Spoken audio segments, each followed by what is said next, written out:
บทฝึกหัดพ่อแม่บ่ค่อยเรียนหนังสือก็จะมีอนาคตที่สดใสดีอ้ายกับเอื้อยเคยมีความสำเร็จมาแล้วให้สังเกตเบิ่งประโยคแล้วตอบคำถามลุมนี้ข้อกอประโยคข้างถึงอิงตามคำตัวตั้งมีประโยคใดแดข้อขอพ่อแม่บ่ค่อยเรียนหนังสือนี่สามารถเปลี่ยนเป็นรูปประโยคใดแดข้อขอประโยคข้างถึงนี้มีกาละใดแดพร้อมทั้งเขียนประโยคออกมาข้องอประโยคข้างถึงอิงตามเนื้อในใจความแล้วมีจักใจความคือใจความใดแดสบายดีน้องๆนักเรียนทุกคนมื้อนี้ก็มาพบกับอาจารย์ดวงวราทองสวรรค์คือเก่าเนาะมื้อนี้อาจารย์จะพาพวกน้องมาแก้หัวบทสอบสิ่งนักเรียนเก่งชั้นม .4 เนาะเป็น EP ที่3กันแล้วเนาะแล้วสำหรับผู้ใดที่ว่าสนใจอีบุ๊กหรือว่าปึ้มของอาจารย์เนาะตอนนี้อาจารย์ก็มีหัวบทสอบสิ่งภาคแต่งม .4 เนาะจะเป็นบทสอบสิ่งจบสั้นที่ว่าเคยออกปีที่ผ่านมาในนี้มีทั้งโครงหางและคะแนนแต่งเนาะแล้วก็มีชั้นม .7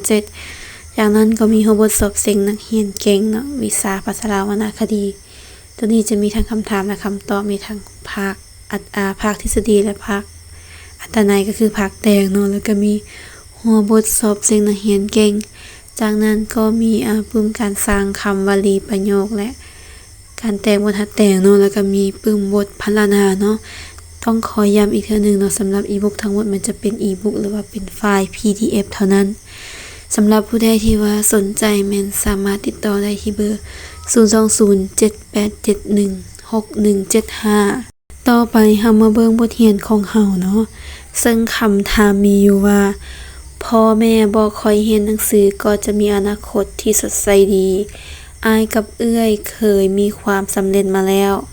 ให้สังเกตเบิ่งประโยคแล้วตอบคำถามลุมนี้เนาะ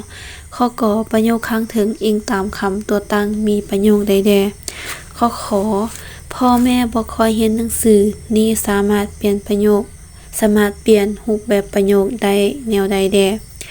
ข้อขอประโยคข้างถึงมีกาละใดแดพร้อมทั้งเขียนประโยคเนาะข้องอประโยคข้างถึงอิงตามเนื้อในใจความมีจากใจความคือใจความใดแดบัดนี้เฮามาแก้ในแต่ละข้อนำกันเลยเริ่มจากคำถามข้อกอไก่เนาะปัญหาว่าประโยคข้างถึงอิงตามคำตัวตั้งมีประโยคใดแดเนาะวันนี้เฮามาเบิ่งประโยคที่ว่า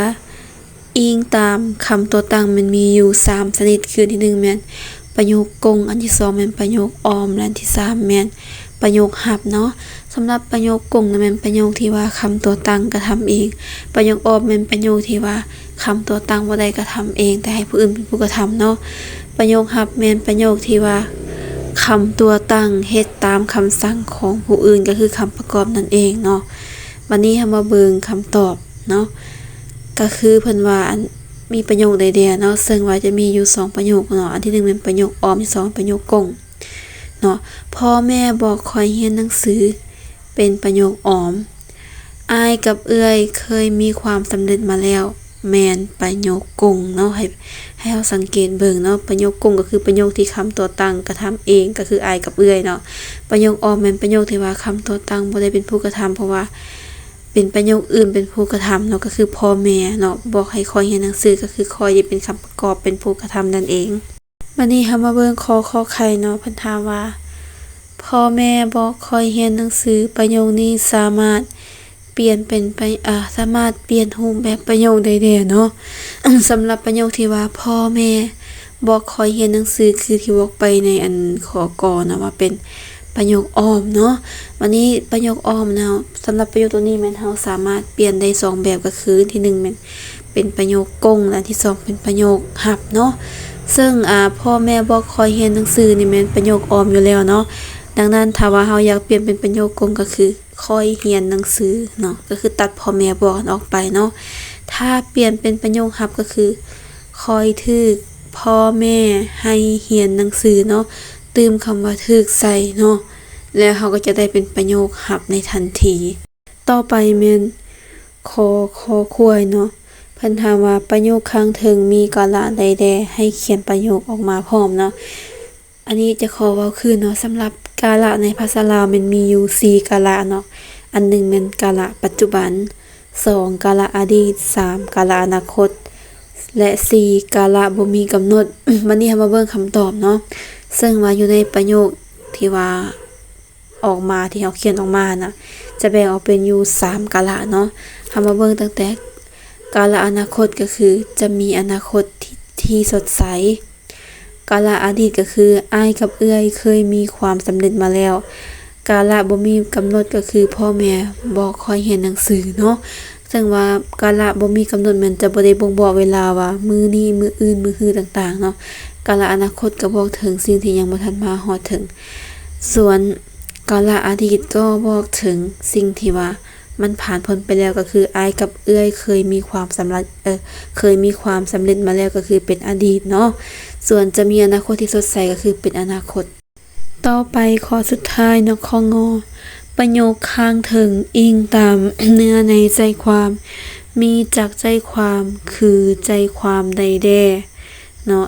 ก็มาเบิ่งคืนเนาะสำหรับ ประโยคที่อิงตามเนื้อในใจความเนาะมีอยู่2ชนิดคือที่1แม่นประโยคใจความเดียวที่2แม่นประโยคหลายใจความเนาะสำหรับประโยคใจความเดียวนะแม่นประโยคที่ว่ามีเนื้อในหรือว่าจุดประสงค์อันเดียวเนาะสำหรับประโยคหลายใจความเป็นประโยคที่มีหลายเนื้อในและมีหลายจุดประสงค์บัดนี้เฮามาเบิ่งคำตอบเนาะอิงตามเนื้อในใจความเนาะประโยคที่ว่าเฮาได้ยกขึ้นมาในครั้งก่อนนั้นน่ะนะแม่นประกอบมี3ใจความคืออันที่1แม่นคอยเรียนหนังสืออันที่2แม่นคอยมีอนาคตที่สดใสอันที่3แม่นอ้ายกับเอื้อยเคยมีความสำเร็จมาแล้วเนาะอันนี้แม่นการแก้บทฝึกหัดสำหรับของบทสอบสิ่งดังกล่าวเนาะซึ่งว่ามีข้อผิดพลาดประการใดต้องขอโทษขออภัยมายังบรรดาผู้ฟังทุกคนเนาะสำหรับผู้ใดที่ว่าฟังมาฮอดจุดนี้เนาะอาจารย์ขอฝากให้กดไลค์กดแชร์และกดติดตามให้อาจารย์เด้อแล้วพบกันใหม่ในคลิปต่อไป